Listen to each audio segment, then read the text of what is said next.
Okay, let's unpack this. We receive source material about a family grappling with profound loss and decades of strange behavior, only to discover something far, far more disturbing, quite literally buried in their backyard. Yeah, it's quite a story. This is a journey that starts with the simple, heartbreaking idea of a missing twin and spirals into unearthed family secrets, a horrific history of murder, and an agonizing ethical choice. It really does spiral. The core of what we're diving into is a first-person account, a narrative that pulls back the curtain on one particular family's history.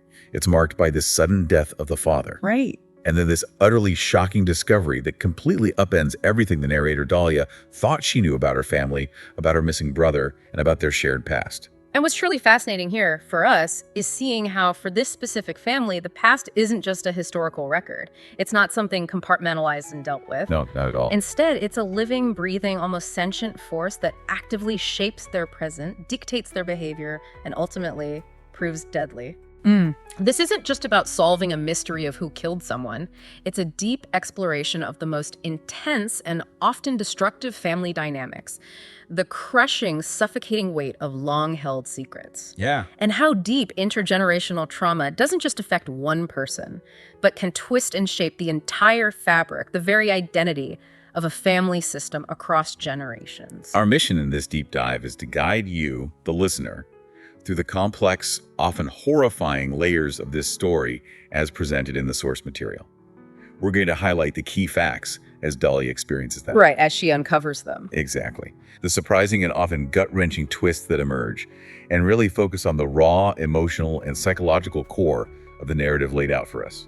We'll peel back these layers one by one, seeing how Dalia's initial, perhaps idealized perceptions of her family and her missing brother are systematically challenged. Definitely challenged. And ultimately shattered by a series of disturbing revelations. Okay, so let's start by meeting the Lighthouse family through the eyes of our narrator, Dalia.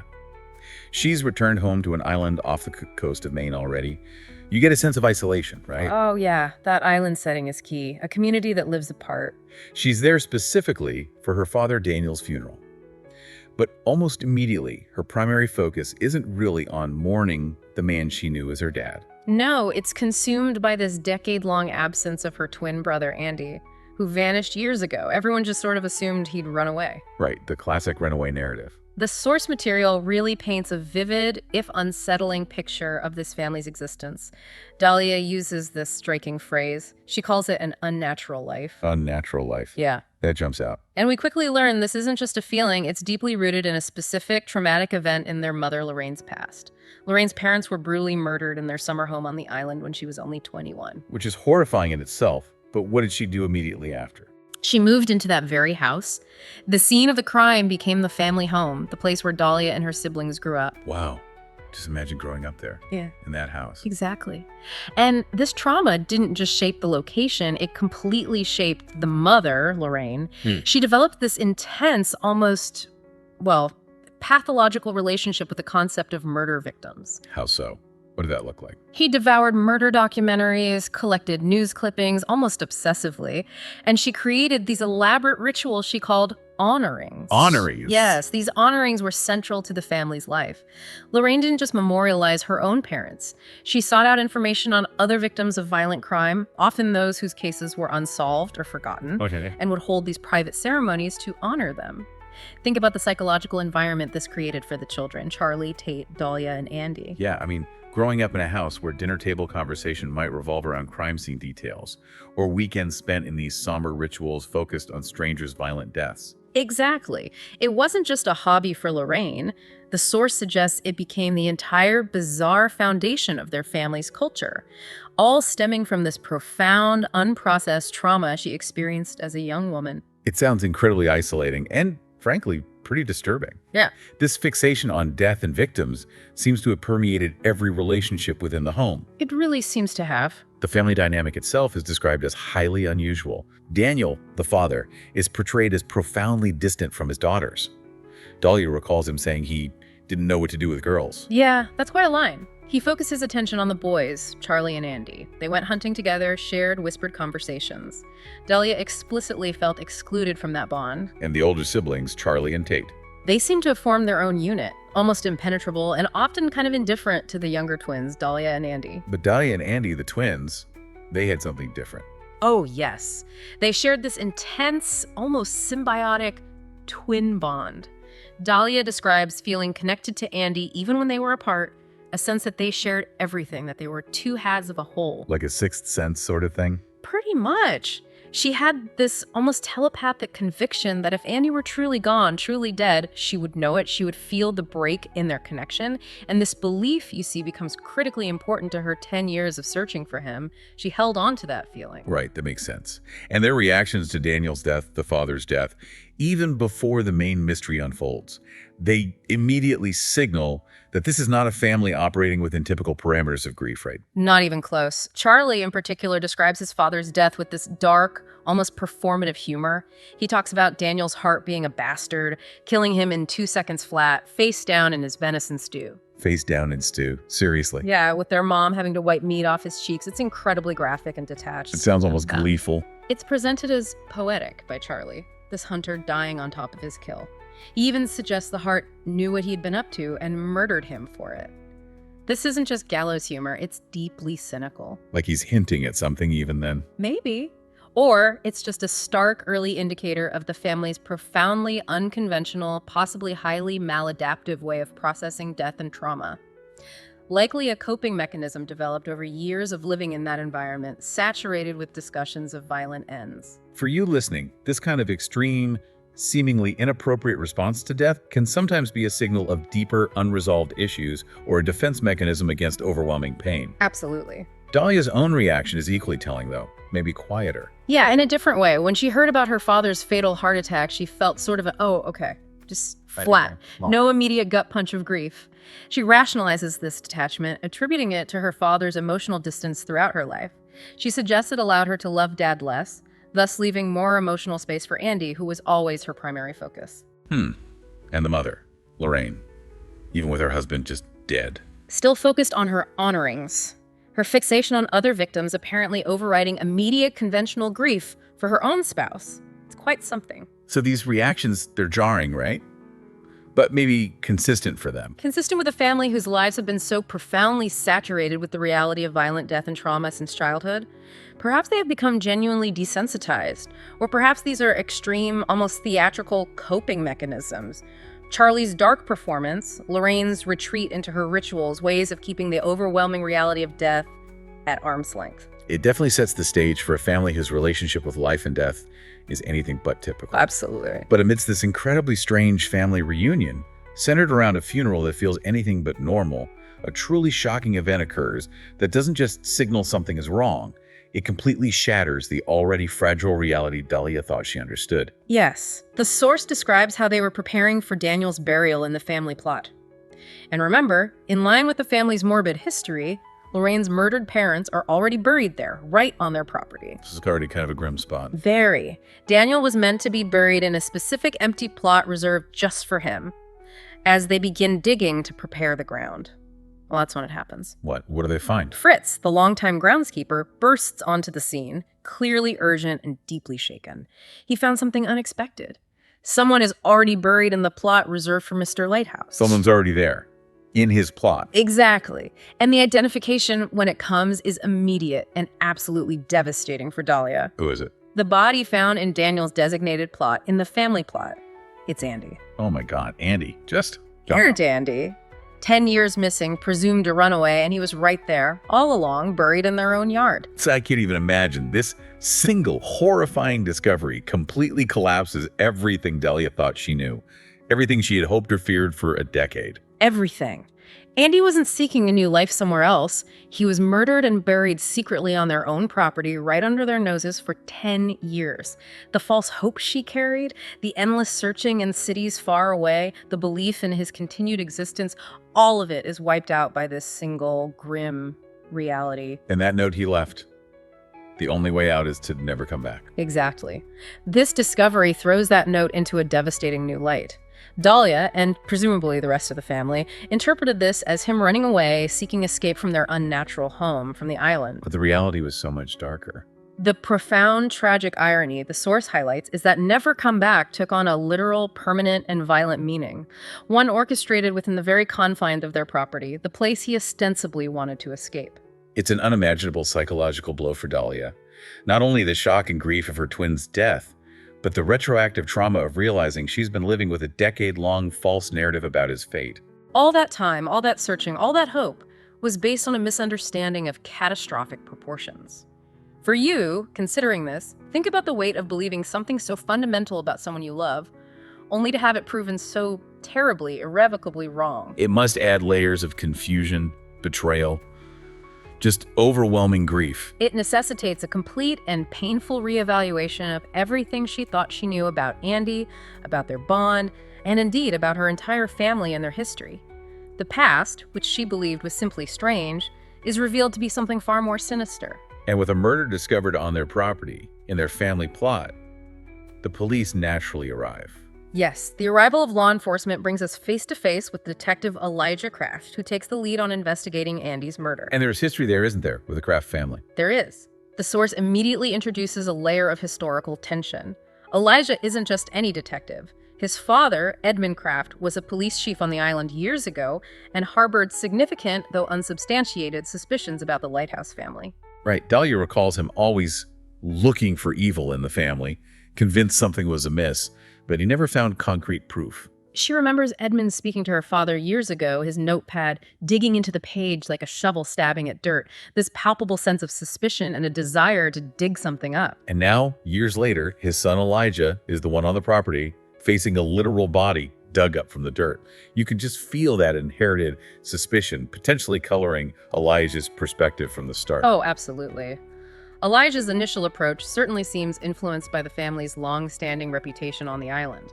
They are whispered about, known derisively as Murder Mansion, rumored to be Satanists. So the islanders already see them as outsiders, strange, maybe dangerous. Definitely. So when Elijah begins questioning the family, his questions immediately probe their unusual dynamics, ask about potential enemies Andy might have had despite his presumed runaway status, and he seems suspicious of the family's reactions and behavior from the outset. Which, I mean, given their bizarre coping mechanisms we've already discussed, and the fact that the victim was found on their property. Exactly. It isn't entirely unreasonable suspicion from his perspective. This deep-seated suspicion from both the police and the island community is something Charlie, the older brother, seems acutely aware of, and maybe desperate to counteract. It seems so, though, in a way that is profoundly, well, unconventional, even for them. Okay, what happens now? This is where the family's attempt to process this new, horrifying layer of grief takes an even stranger, almost grotesque turn. Charlie, with this bizarre energy, immediately proposes creating the Lighthouse Memorial Museum, the LMM, right there on their property. A museum. Seriously. A museum dedicated to their recently deceased father and their just discovered to be murdered brother. And planning to open it to the public. To the very islanders who've always judged them, who've called their home Murder Mansion. What's his phrase for it? Something like, all you can ogle. It's almost performative in its macabre spectacle. What is he thinking? Is it just pure cynicism? Charlie's stated motivation, as presented in the source, is to stop hiding, to try and change the islanders' perception of them by laying their lives, their history, and their morbid fixations bare. It's an attempt, perhaps, at radical transparency, however twisted. But the artifacts he plans to display, it's not just family photos, is it? No. They include murder reports and documents related to victims like Jean Ramsey and Christopher Byers' cases the family knew about through Lorraine's obsession, displayed alongside Daniel's hunting rifles and other family memorabilia. That's wow. Dalia notes the casual way Charlie treats these victims' papers, the ones their mother had taught them to handle with reverence. It feels like another layer of his complex, possibly cynical relationship with their family's reality. Maybe a way of performing indifference, or perhaps a deeper, coping-driven desensitization. And Kate's contribution to this museum plan. It's equally strange, right? But maybe framed differently. Yeah, she sees it as her way of processing grief, her artistic expression. She creates incredibly detailed dioramas of murder victims. The source material highlights her obsession with extreme accuracy, meticulous research, creating sketches. She even uses hashtags, like hashtag behind the crime scenes. Apparently so, documenting her artistic process. It's quite modern in a morbid way. And horrifyingly, she plans to create a diorama depicting Andy's death scene, complete with an axe and a miniature grave. Yes. She articulates this as the only thing I'm good at, her method to make sense of it because it's all too much otherwise. So for Tate, this artistic recreation of violent death is her outlet, her way of grappling with overwhelming trauma and grief. That's how she frames it. But the level of detail she pursues, her focus on accuracy regarding murder victims and crime scenes, that's a detail that becomes critically significant later in the narrative. Oh, so. It suggests an intimacy with violent details, with the specifics of these crimes that goes beyond simple artistic interpretation or coping. It raises a question. How does she achieve this extreme accuracy? Okay. That's unsettling. And Dalia's reaction to this whole museum plan? Understandably, one of horror, disgust, and profound sadness. She believes it's unnatural, something Andy would have hated. It highlights the deep clash within the family over how to respond to trauma and death. Their coping mechanisms are just worlds apart. Completely. What the source shows us here, for you, the learner, is that when faced with unimaginable trauma and a lifetime steeped in morbid reality, families can develop incredibly strange, even disturbing coping strategies. While Charlie sees the museum as transparency and Tate sees her dioramas as processing art. Dalia sees it as grotesque, a denial of real grief. Exactly. These aren't just different personalities. They reflect how differently each sibling internalized and reacted to the same deeply dysfunctional environment. Are these genuine attempts to cope, or are they manifestations of the very darkness they grew up surrounded by? It's a key question. As the police investigation into Andy's death begins to gather momentum, a key figure emerges who seems to hold crucial, perhaps incriminating, information. Fritz, the groundskeeper. Fritz, yeah. He's presented as a longtime presence on the property, someone deeply connected to the land. He was there the day Andy's body was discovered. He was the one who found him while digging the grave. So he's already involved in the discovery. Right. His presence, his long history with the family, and specifically his connection to a particular shed on the property become incredibly important threads in this unfolding mystery. And this is where we learn about Ruby Decker, someone outside the family. Exactly. A girl Annette had secretly befriended in the woods near the property before his disappearance. She offers a perspective free from the lighthouse's strange dynamics, and Ruby saw things related to Fritz and that shed shortly before Andy vanished. What did she see? Observations she later hesitantly shares with Dalia, and they're absolutely critical. First, she saw Fritz carrying a big bag into that shed right around the time Jessie Stanton was found. Jessie Stanton. Wasn't she one of the... Yes. The source identifies Jessie Stanton as one of the known victims of the Blackburn killer, the serial murderer who had been active on the island for decades. Okay, wow. So that immediately links Fritz and the shed directly to the island's most notorious unsolved crimes. It's a huge connection. And even more damning, Ruby saw Andy follow Fritz to the shed one night. Andy came back visibly disturbed, fidgeting with a key afterward. Fidgeting with a key. So this directly connects Andy's distress just before his presumed running away or his actual death to whatever was happening in that shed. And it links both Andy and Fritz to this potentially dark location. Precisely. And then there's the behavior of Ruby's grandfather, Lyle Decker. Right, what about him? He intensely disliked the Lighthouse family, and significantly, he specifically warned Ruby away from the shed on their property years ago. This suggests prior knowledge or deep suspicion specifically centered on that building. He warned her away from the shed itself, not just the family. Specifically the shed, according to Ruby.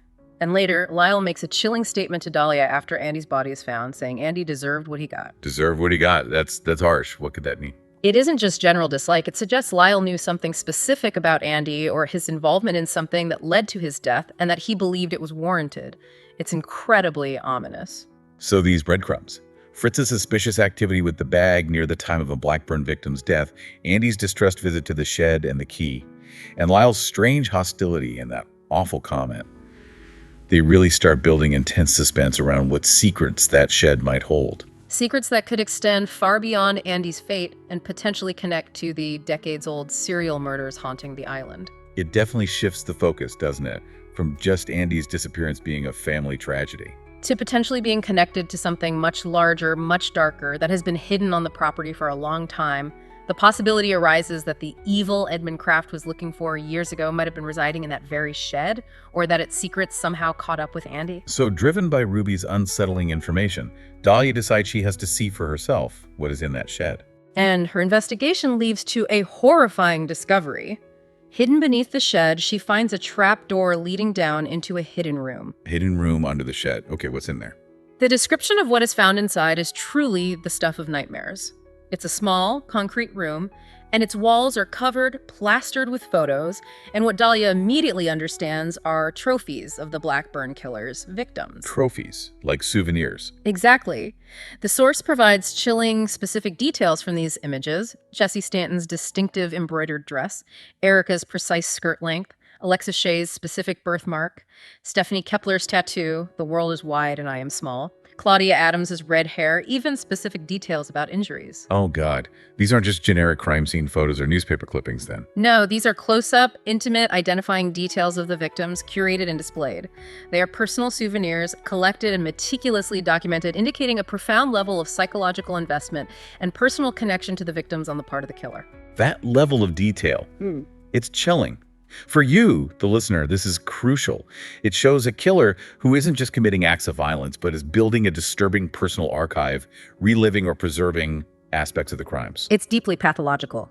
And chillingly, among the photos were sketches taped to the studs in the room. Sketches, like crime scene sketches. Yes. And Dalia notes that these sketches, focusing on details, strongly resemble Tate's artistic style, particularly her #BehindTheCrimeScenes sketches, where she emphasizes accuracy. Wait, they look like Tate's sketches, the one she does for her dioramas. The resemblance is noted as deeply unsettling. It immediately raises questions about Tate's connection, not necessarily as the killer, but how her artistic process, her focus on meticulous detail in recreating crime scenes, could so eerily echo the killer's own methods of documentation. Did she see these? Were they somehow inspiration? It's all horrible. It suggests a link, however indirect or unknown to Tate herself, between her art and the killer's horrifying reality. It's a very disturbing parallel. What else did Dalia find in the room? She also finds a locked chest that appears to have been broken open by force, specifically with an axe, and on the floor nearby, she finds a key. A key.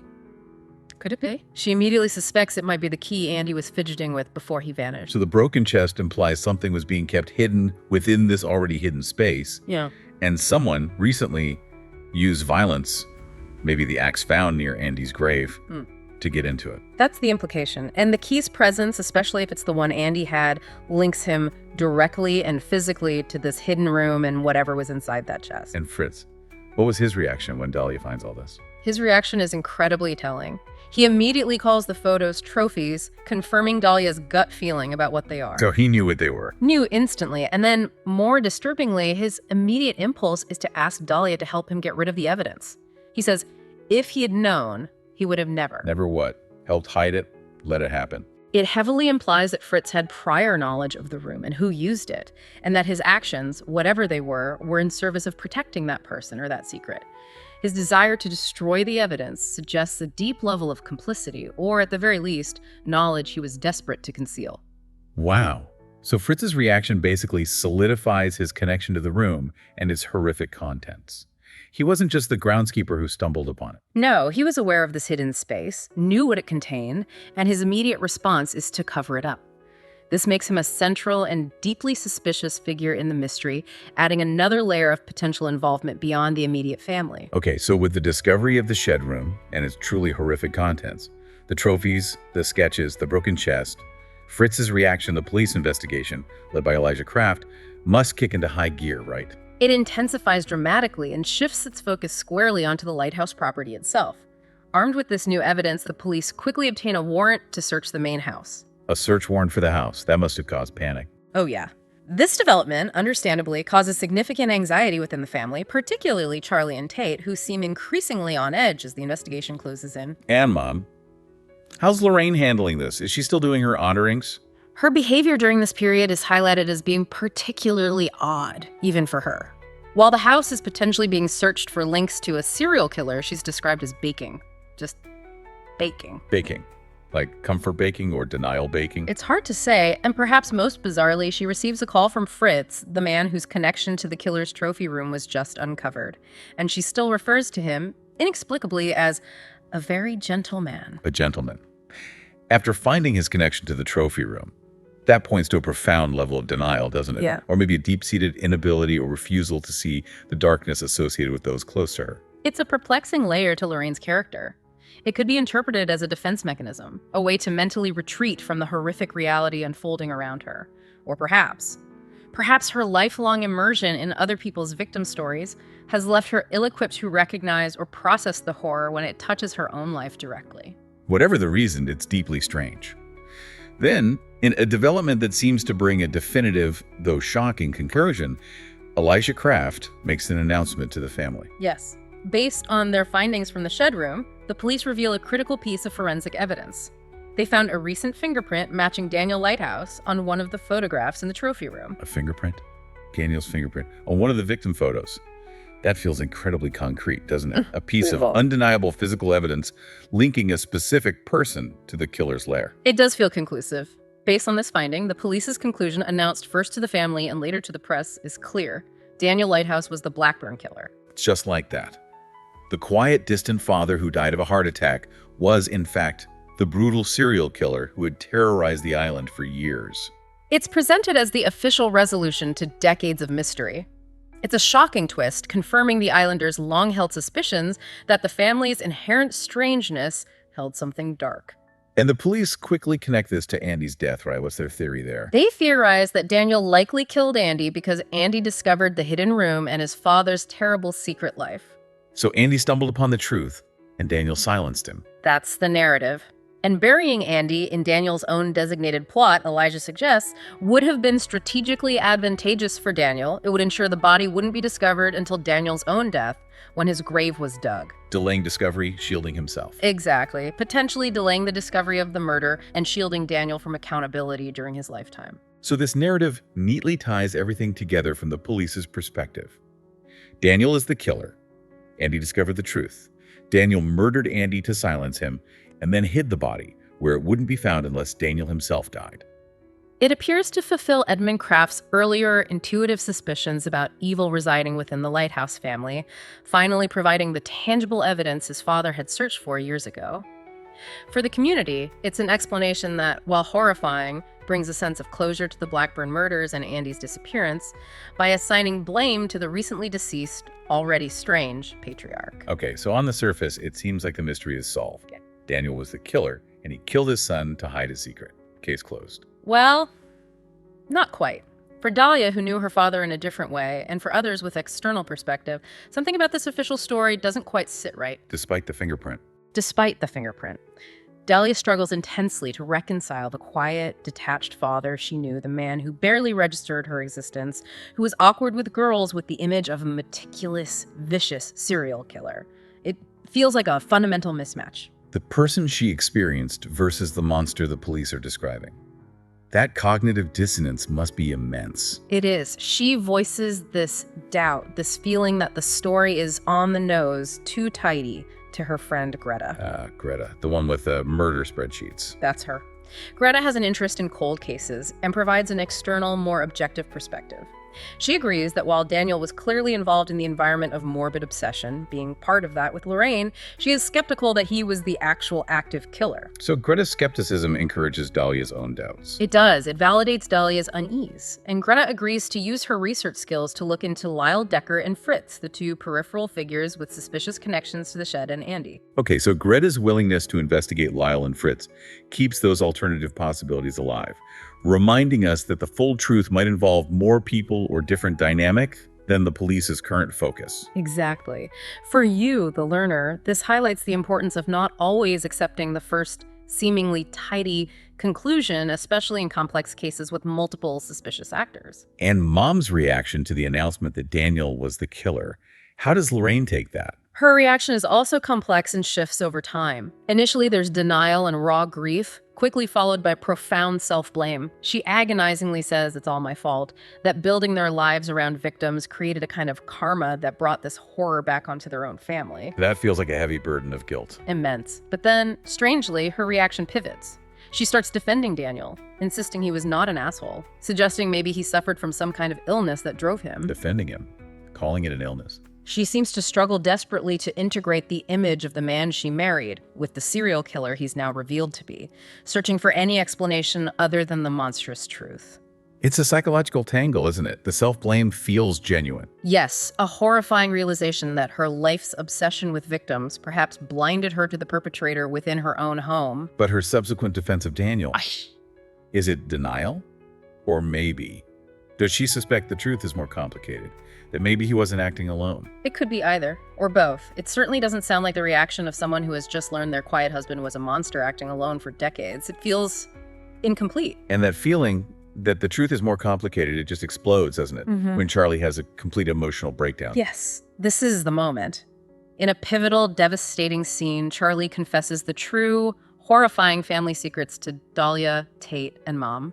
This is where the official narrative completely unravels and the deepest, darkest truths of the Lighthouse family are finally revealed. Okay, what does he confess? What's the real story? First, he confesses that he wrote Andy's farewell note, not Andy. Charlie wrote the note. Why? He claims he did it because after Andy seemed to leave, Charlie felt their family was pointless and he wasn't as close with the rest of them. It sounds bleak. And what else? He admits more? He also admits that he was the one who broke into the locked chest under the shed using Fritz's axe. And crucially, he did it after Andy's body was found, after the shed room was discovered. So he wasn't the original killer using the shed, but he went back in. He saw the photos. Yes, he saw the photos too and describes the visceral horror, saying he couldn't breathe. This part of his confession is critical.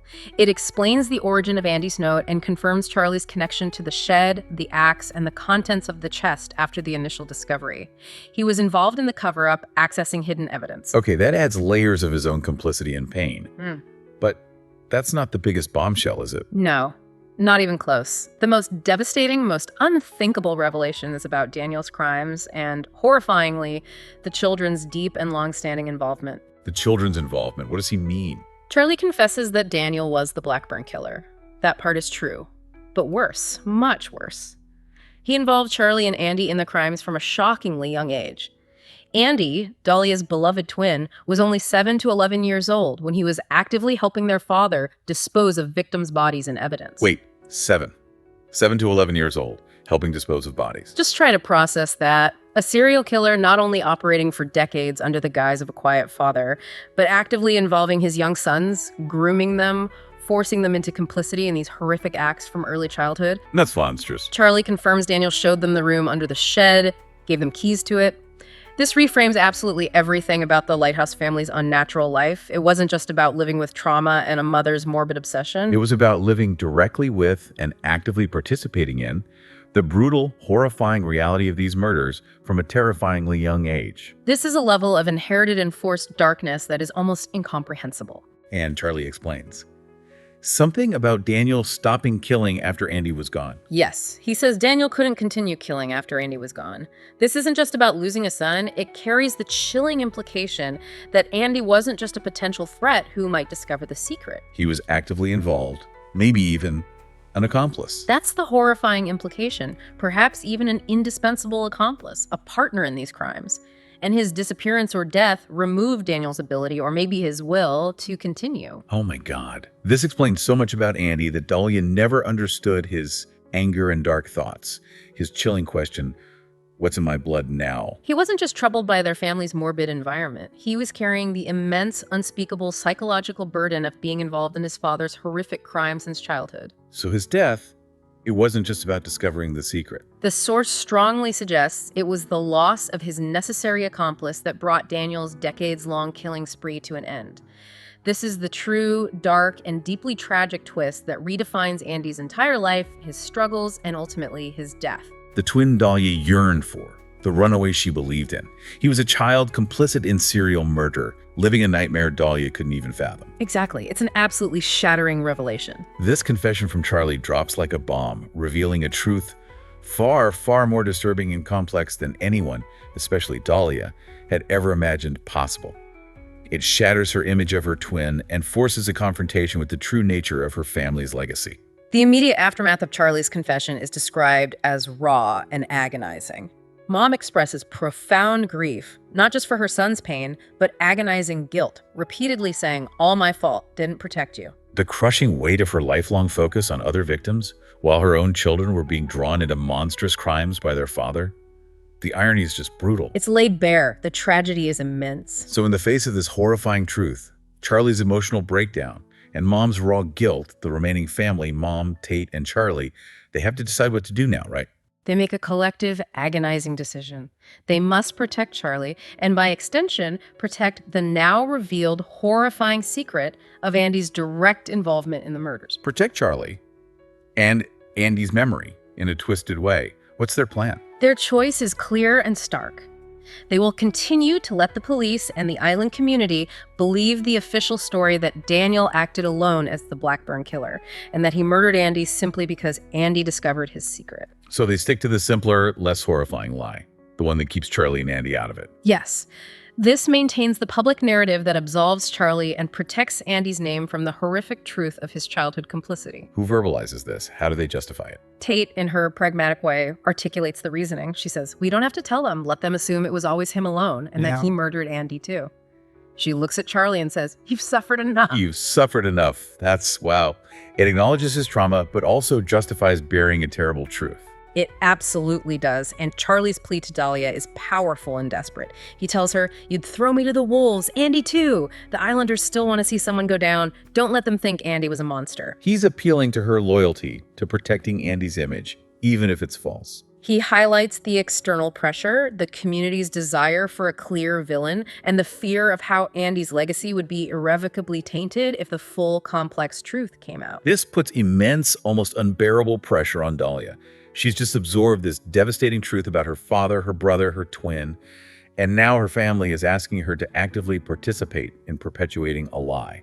A false narrative that protects them but buries the true horror, particularly about Andy. It presents a profound ethical dilemma. Truth versus family loyalty. Exposure versus protection. Exactly. It's truth versus protection, exposing a horrifying past versus preserving the memory of a loved one from utter ruin. For you, the listener, this is a moment to consider the crushing weight of such a choice when the right thing to do feels devastatingly wrong for the people you are bound to. How does Dalia react? What does she choose? Her internal struggle is intense and agonizing.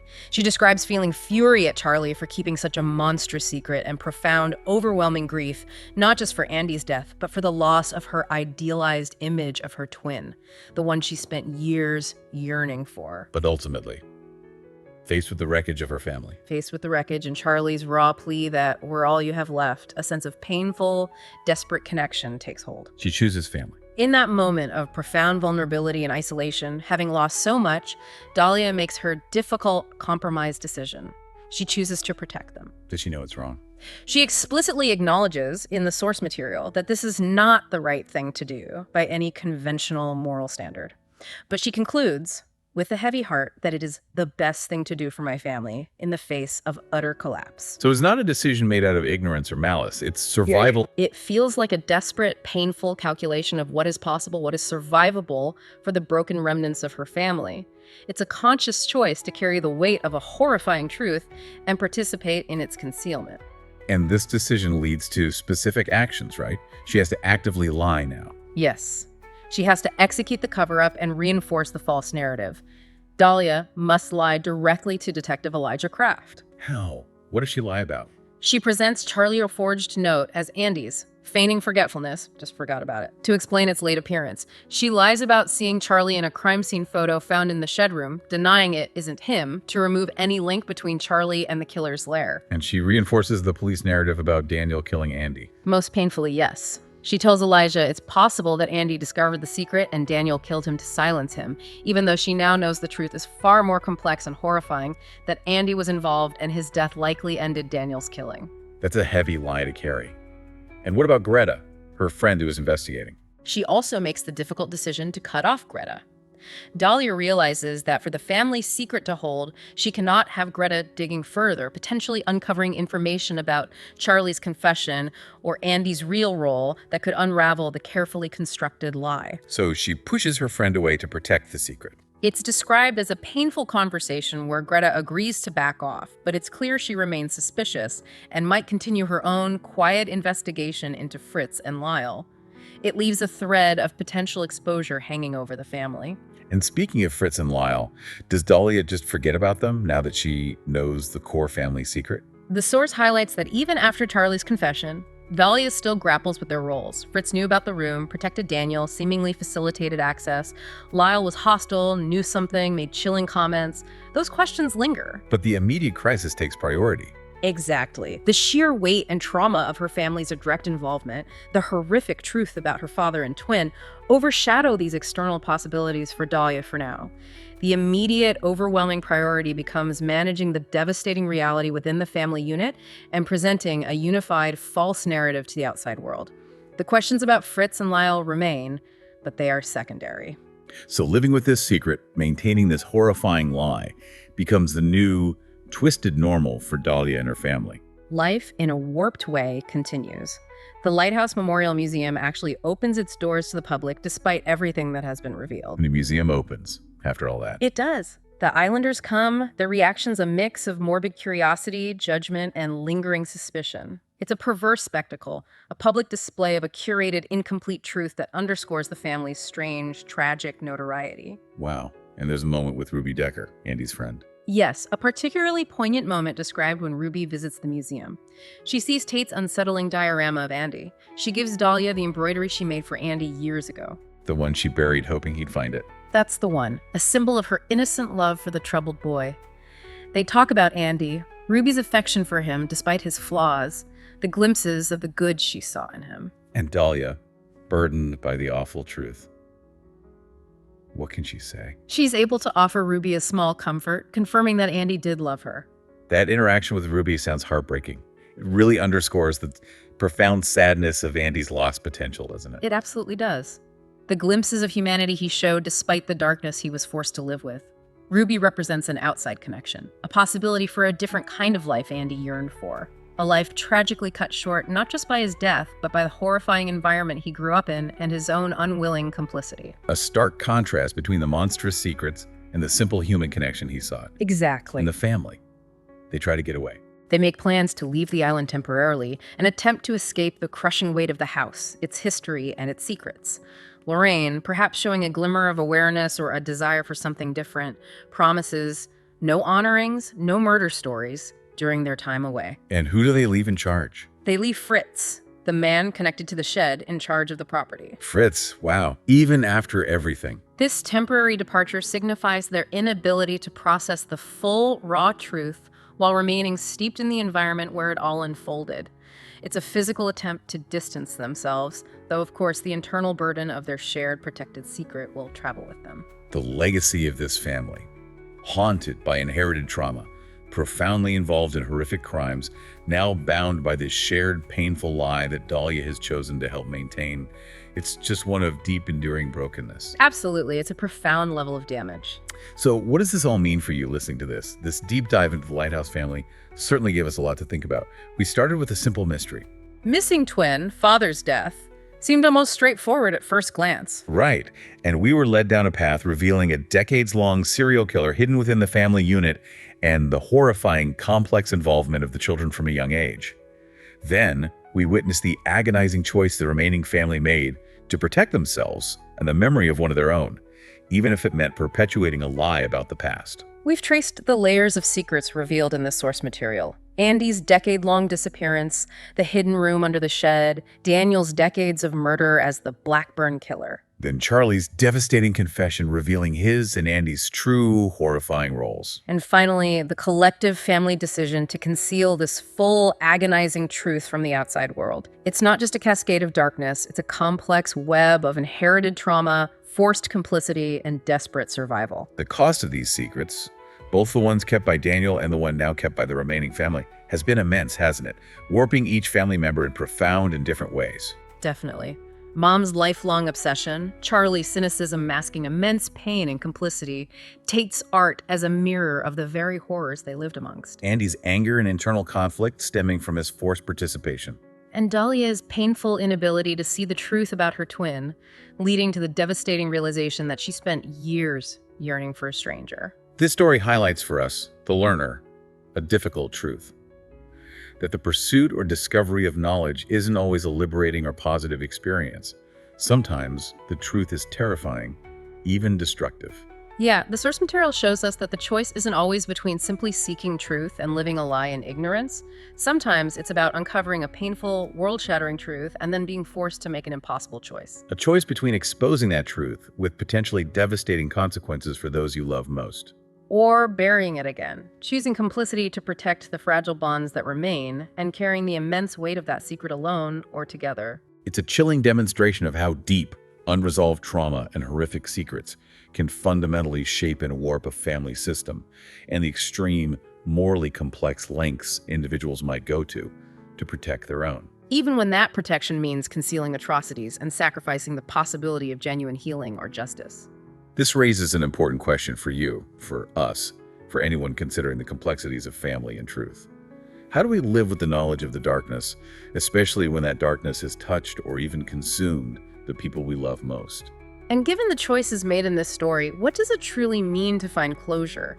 Not just for the victims of these crimes, but for the perpetrators, for the unwilling participants, and for those left behind grappling with a horrifying legacy. Perhaps the deepest dive of all, the one this story compels us to consider, is the one we take into the hidden corners of our own family histories and relationships. What secrets are being carried, consciously or unconsciously, and at what cost to the individuals and the system as a whole? A question that lingers long after the final page of the source material is turned, or the last word of this deep dive is spoken. Indeed. Thank you for joining us for this deep dive into the Lighthouse family's darkest secrets.